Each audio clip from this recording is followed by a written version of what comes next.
remember when the Buffalo Bills were among the betting odds favorites to win the Super Bowl this year? And when they were widely regarded as a legitimate Super Bowl contender? Well, I suppose it's not the first time someone's made a miscalculation. Yeah, that seems like a distant memory now. And honestly, I'd just be happy if this team can win a game. Welcome back to the Bills Bunker. I'm Jake Varco, and in this video, I'm going to be giving an evaluation on the Buffalo Bills and their current state, how this team is looking, and what we should expect from them going forward after yet another disappointing loss to the Denver Broncos on Monday Night Football, 24-22 in Week 10. Just an ugly loss. What a series of events we just witnessed. If you can't handle the truth, you might as well click off this video right now, because I don't think everyone's gonna like what I have to say, but what I have to say, it's the honest truth. You can't handle the truth! So far this season, we've seen the Bills lose some games that they should win. The New York Jets in Week 1 without Aaron Rodgers, a game you should win. Against the New England Patriots, a team that had one win, that's a game that you should win. And then against the Denver Broncos on Monday Night Football, yet another game that you should win. The Bills have been struggling to beat the teams that they should win against, and you're not going to go to the playoffs like that. This team now has a 5-5 record after Week 10, and with the upcoming schedule this team has, I think it's safe to say that this team is a long shot for the playoffs. I think the playoffs are a distant memory at this point. It's highly unlikely this team gets in. There was an announcement that came in earlier today. Former offensive coordinator Ken Dorsey was relieved of his duties. Finally! And with that, Bills fans should be happy, I guess. I mean, it's some change, but I think it's the first of many that needs to happen on this team. There needs to be a big change, potentially up and down the entire franchise. And I'm even gonna go as far as to say Brandon Beane hasn't done great at drafting historically, and when you look at some of the contracts he's given out, that Von Miller contract, that's a big one. That's a big one that's gonna potentially hold this team back unless he retires over the next few years, which I anticipate he does, but that's a huge dollar sign that you potentially have to take on over the next few years. If you look at some of the things that have happened for this Bills team over the last few weeks and some of their losses, I mean, you look at that Bengals game, Sean McDermott chooses to challenge a catch or non-catch. It was called an incomplete pass on the field, and you're challenging that in a situation where you were down to 2 timeouts already, cut that down to 1 when it's a 2-score game. Like, you're really just shooting yourself in the foot there. The Bills score, I think it was the next play, they scored a touchdown, got the 2-point conversion as well. They really could have used that second timeout to stop the clock on defense. And then last night against the Denver Broncos, what happens? You have a flag for pass interference. That whole ending segment was insane. You have the flag for pass interference on Taron Johnson. After that, the Broncos missed the field goal. You had the game won, but you have 12 people on the field. That's not just a player problem. The players, they should know better. You don't have 12 people out there. You should know what are you doing out there? You should know that you're not supposed to be on the field at any given time. And it's not just a personnel problem, it's also a coaching problem. The coaches should have this instilled into their mind, into the player's mind, that you can't be going out there and making those errors in critical situations like that. Critical situations, this team fails in the big time moments to close out the games. We've seen it so many times. Honestly, this team is like 2 plays away from being a 3-7 team. If it weren't for the incompletion to Chris Godwin in the end zone, and then the play that Taron Johnson got away with against the Jets, the pass interference that was non-call on the final play of the game, and just the fact that the Giants, they're incompetent with time management.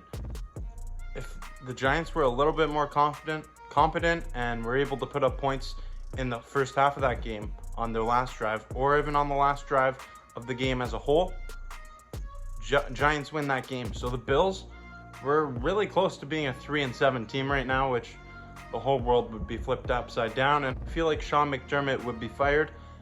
And at this point in time, I think that's a legitimate conversation that we need to have. Sean McDermott, he was a great coach for installing a really good culture, the trust the process.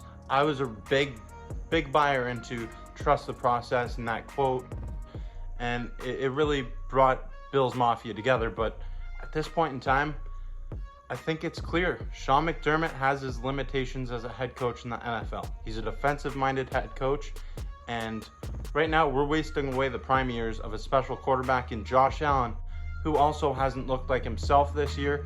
Is that due to Ken Dorsey and this offense and the coaching holding him back, or is this a serious problem with Josh Allen over the next few years? Is this season something he can recover from next year? I believe he can, but he needs to be put into the right situations, and I don't think this head coach is going to be putting him into the right situation to do that.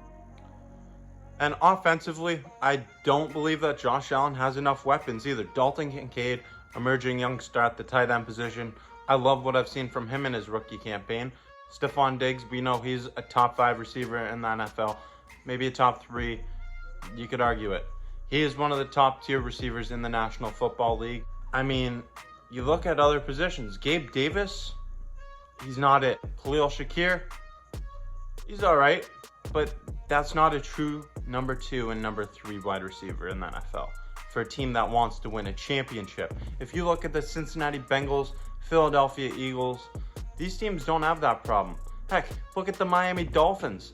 And I'm not saying the Dolphins are a championship contender, but they're certainly doing a lot better than the Bills right now. Things in Buffalo have gotten ugly really quickly. They've gone from up here all the way down underneath the camera that you can't even see. Like, it has gone downhill really quickly, and I don't see this thing getting any better this season.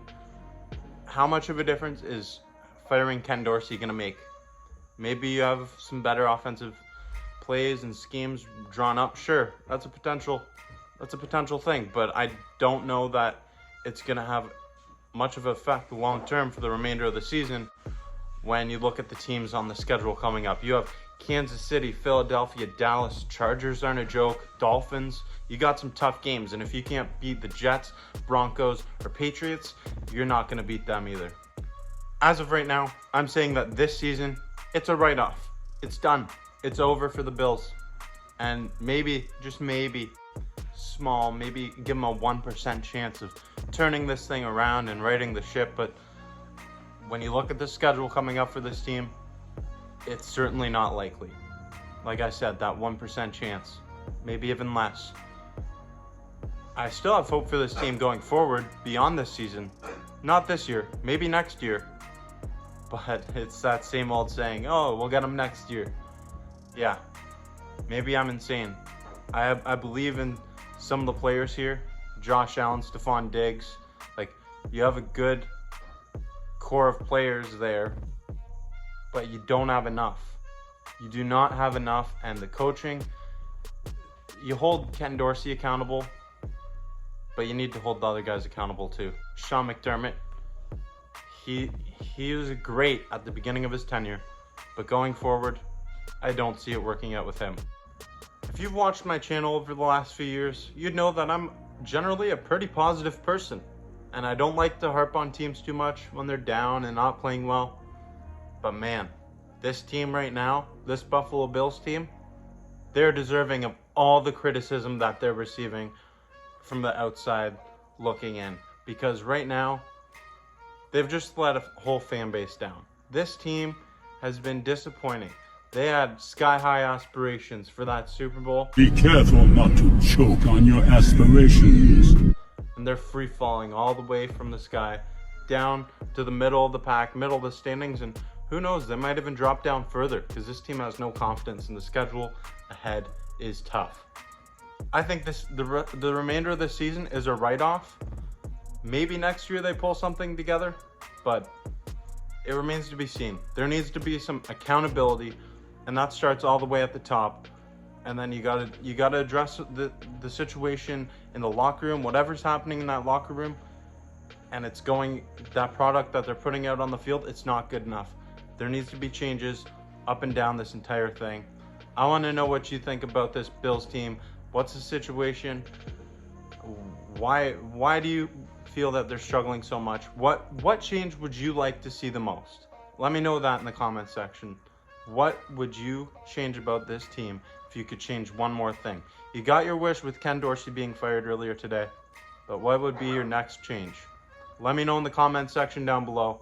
If you like this video, make sure to subscribe and check out other content on the channel. Give this video a thumbs up and stay tuned for other content coming your way. I'm Jake Varco, and this is the Bills Bunker.